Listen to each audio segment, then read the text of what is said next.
Christmas പുതുവത്സര ബമ്പറിന്റെ ഒന്നാം സമ്മാനം ലഭിച്ച ടിക്കറ്റ് വിൽക്കാൻ സാധിച്ചതിൽ പറഞ്ഞറിയിക്കാൻ കഴിയാത്ത സന്തോഷമുണ്ടെന്ന് ചക്കരക്കല്ലിലെ മുത്തു ലോട്ടറി ഏജൻസി ഉടമ അനീഷ്.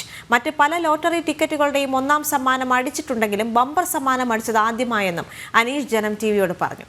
കണ്ണൂരിൽ നിന്ന് മിഥുൻ പിള്ള തയ്യാറാക്കിയ റിപ്പോർട്ട്.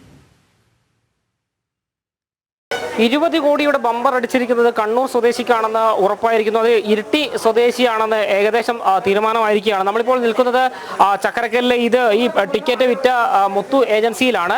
ഈ ഏജൻസിയുടെ ഉടമ അനീഷ് ഇവിടെയുണ്ട്. അനീഷേട്ടൻ, ഒരു പറഞ്ഞറിയിക്കാൻ പറ്റാത്ത സന്തോഷത്തിലാണ് ഉള്ളത്. ബമ്പറിന്റെ ഓണം ബമ്പറിലാണ് 25 കോടി കേരള സംസ്ഥാന ഭാഗ്യക്കുറിയുടെ ഏറ്റവും വലിയ സമ്മാനം. ഓണം ബമ്പറിന്റെ 25 കോടി, അത് കഴിഞ്ഞാലുള്ള രണ്ടാമത്തെ സമ്മാനമാണ് 20 കോടി. അപ്പൊ അത് നേടി ജനങ്ങളിലേക്ക് കൊടുക്കാൻ വേണ്ടി പറ്റിയതിലുള്ള അതിയായ സന്തോഷത്തിലാണ്. ഏത് ഏജൻസിയിൽ? നിങ്ങളെ ഏജൻസി തന്നെയാണ്? നമ്മളെ ഏജൻസി തന്നെ. എൻ്റെ ഷോപ്പ് തന്നെയാണ് മുത്തു ലോട്ടറി ഇരിട്ടി. അവിടുന്ന് വിൽപ്പന ചെയ്ത ടിക്കറ്റാണ്. ആരാണെന്ന് ഐഡന്റിഫൈ? ഇല്ല, സത്യം എന്ന് പറഞ്ഞിട്ടുള്ള ഒരു ഏജന്റ് ആയിരിക്കില്ല.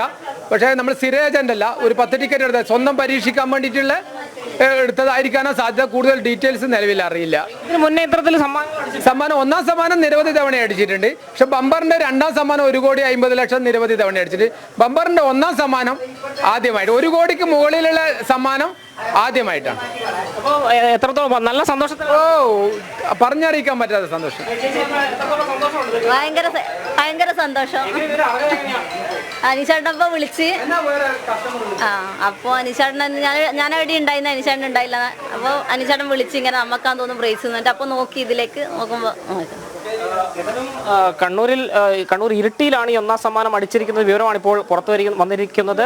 ഏതായാലും അല്പസമയത്തിനകം തന്നെ ഇത് ആരാണ് ഈ സമ്മാന ജേതാവ് എന്ന കാര്യത്തിലൊരു വ്യക്തത കൂടി വരും. കെ സുബിത്തിനൊപ്പം മിഥുൻ പിള്ള, ജനം, കണ്ണൂർ.